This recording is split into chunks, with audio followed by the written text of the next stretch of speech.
नमस्कार साथियों, मैं हूं भावना कार्की और आप हैं मेरे YouTube चैनल कैजुअल लाइफस्टाइल यानी तनाव मुक्त जीवन शैली में। दोस्तों, आज हम जानने वाले हैं कि करवा चौथ क्या होता है, क्यों किया जाता है और सबसे महत्वपूर्ण कि इसकी पूजन विधि क्या है। तो चलिए वीडियो को शुरू करते हैं।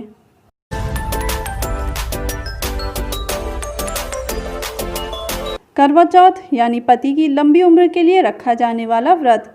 पौराणिक उपनिषद छांदोग्य के अनुसार इस दिन चंद्रमा में पुरुष रूपी ब्रह्मा की उपासना करने से सारे पाप नष्ट हो जाते हैं। इस दिन चंद्रदेव की पूजा करने से पति के जीवन में किसी भी प्रकार का कष्ट नहीं होता है। साथ ही इससे पति को लंबी उम्र और पूर्ण आयु प्राप्त होती है। सुहागिन स्त्रियों के लिए करवा चौथ व्रत बहुत ही महत्वपूर्ण माना जाता है। यह व्रत कार्तिक कृष्ण की चंद्रोदय व्यापिनी चतुर्थी को किया जाता है। स्त्रियां करवा चौथ व्रत को अपने पति की दीर्घायु के लिए रखती हैं। वैसे तो यह व्रत अलग अलग क्षेत्रों में वहां की प्रचलित मान्यताओं के अनुरूप रखा जाता है, लेकिन इन मान्यताओं में थोड़ा बहुत ही अंतर देखने को मिलता है। इसी तरह करवा चौथ से संबंधित अलग अलग क्षेत्रों में अलग अलग कथाएं भी प्रचलित हैं। महाभारत से संबंधित पौराणिक कथा के अनुसार पांडव पुत्र अर्जुन तपस्या करने नीलगिरी पर्वत पर चले जाते हैं। दूसरी ओर बाकी पांडवों पर कई प्रकार के संकट आ पड़ते हैं। द्रौपदी भगवान श्री कृष्ण की शरण में जाकर सहायता की पुकार करती हैं। तब भगवान श्री कृष्ण द्रौपदी जी को कार्तिक कृष्ण चतुर्थी के दिन करवा चौथ का व्रत करने के बारे में बताते हैं, जिससे कि द्रौपदी जी के सारे संकट दूर हो जाएंगे। द्रौपदी विधि विधान सहित करवा चौथ का व्रत करती हैं और उनके सभी कष्ट दूर हो जाते हैं। तभी से करवा चौथ व्रत का बड़ा महत्व है। चलिए अब जानते हैं करवा चौथ की पूजन विधि किस प्रकार की जाती है। इस दिन ब्रह्म मुहूर्त में उठकर पूजा और व्रत का संकल्प लेने से पहले विवाहित स्त्रियां सरगी का सेवन करती हैं। सरगी के व्यंजन विवाहिताओं की सास द्वारा विशेष रूप से तैयार किए जाते हैं।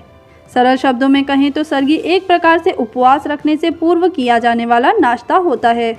सरगी का सेवन करने के बाद स्नान आदि कर स्वच्छ कपड़े पहनकर श्रृंगार कर लें। वह एक मंदिर बनाएं, वहां भगवान शिव पार्वती की प्रतिमा रखें। संपूर्ण श्रृंगार का सामान व फल फूल इत्यादि रखकर मंदिर को सजाएं और पूजा आराधना कर व्रत का संकल्प लें व व्रत आरंभ करें। इस दिन भगवान शिव पार्वती की पूजा की जाती है, क्योंकि माता पार्वती ने कठिन तपस्या करके शिव जी को प्राप्त कर अखंड सौभाग्य प्राप्त किया था।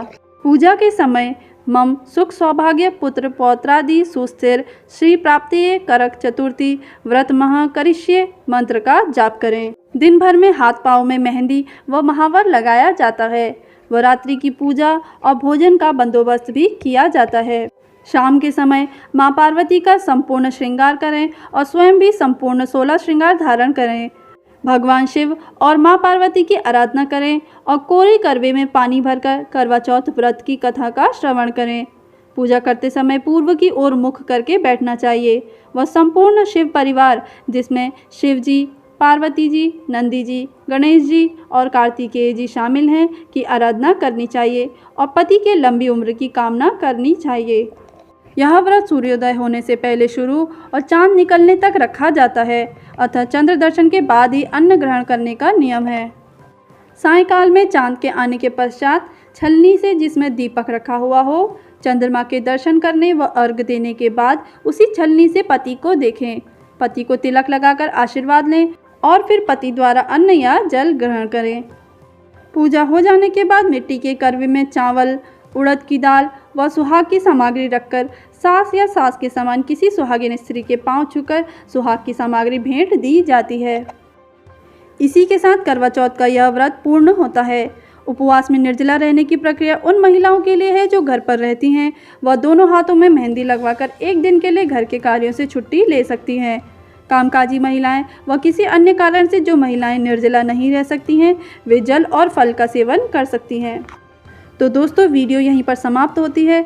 वीडियो पसंद आई हो तो please like, comment and share ज़रूर कर दीजिएगा और मेरे चैनल को सब्सक्राइब करना ना भूलें, क्योंकि मैं इसी तरह से कुछ ना कुछ रोचक जानकारी आप लोगों के लिए लेकर आती रहती हूँ। तो फिर मिलते हैं दोस्तों अगली वीडियो में फिर कुछ नया लेकर। तब तक के लिए बाय बाय, टेक केयर।